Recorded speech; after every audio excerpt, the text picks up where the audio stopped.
RSS प्रमुख मोहन भागवत के DNA वाले बयान पर एपीआई के राष्ट्रीय अध्यक्ष कास्मो ह्यूमनिस्ट धीमान विजय मानकर ने कहा है कि यह यूपी चुनाव को देखते हुए भाजपा और संघ की छवि सुधारने वाला बयान है। विजय मानकर ने यह भी कहा है कि भाजपा की तथाकथित हिंदुत्व की विचारधारा यह भारत में मुस्लिम, क्रिश्चियन और अन्य अल्पसंख्यकों के प्रति विभिन्न माध्यमों से नफरत फैलाने की रही है। उन्होंने यह भी कहा है कि यह बधाई देने वाला बयान है। जब डीएनए एक है तो अब आरएसएस के लोगों को मुस्लिम कम्युनिटी के साथ निकाह फरमाना चाहिए।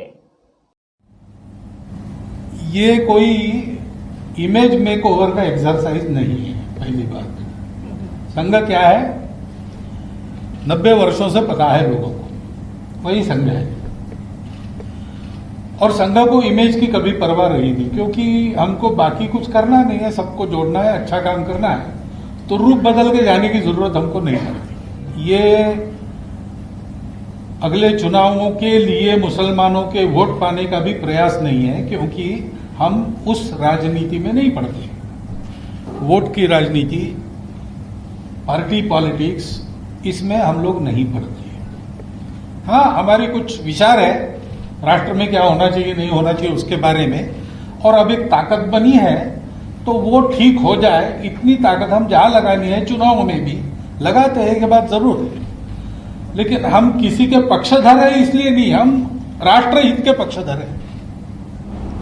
तो दुनिया चाहे जो समझे, हम तो अपना काम करते चले जा रहे हैं। और हमको पता है, केवल भरोसा नहीं, मेरे जैसे को तो पता है कि हम जो करेंगे उससे सबका भला होगा, किसी का बुरा नहीं होगा। के बारे में भागवत जी ने जो डीएनए की और साइंस की जो बात किया, तो वो ऐसा क्यों भ्रम फैला रहे हैं हमारी कम्युनिटी में? देखिए, पहली बात तो ऐसा है कि उत्तर प्रदेश के जो चुनाव है और उसके साथ में जो सीए और एनआरसी के जो बातें हैं या लव जिहाद को लेकर जो बातें हुई है, भारत का जो नाम जो दुनिया में खराब हुआ है, पहला एक ये फैक्टर है कि भाई यहाँ पर जो बीजेपी की गवर्नमेंट है वो आरएसएस की जो हिंदुत्व का जो आइडियोलॉजी है उस पर ड्रिवन है, जो मुस्लिम्स लोगों का हेट करती है, तमाम माइनॉरिटीज का, क्रिश्चियन कम्युनिटीज या बाकी कम्युनिटीज का हेट करती है। ये दुनिया में बहुत सारा जो है रिलीजियस फ्रीडम के इंडेक्स पे इंडिया जो नीचे आया है। तो एक तो थोड़ा सा इमेज सुधारने के लिए और यूपी के चुनाव को ध्यान में रखते हुए जो है ये उन्होंने बात कही।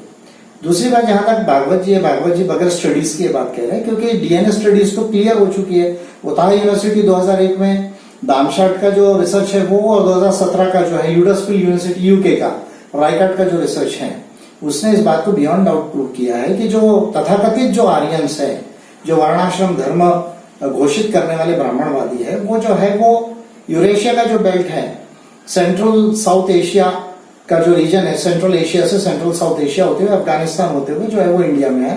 बाद में उन्होंने वैदिक सभ्यता को बनाई और उसमें जो है ये वर्ण जाति और ये तमाम चीजें जो आई है।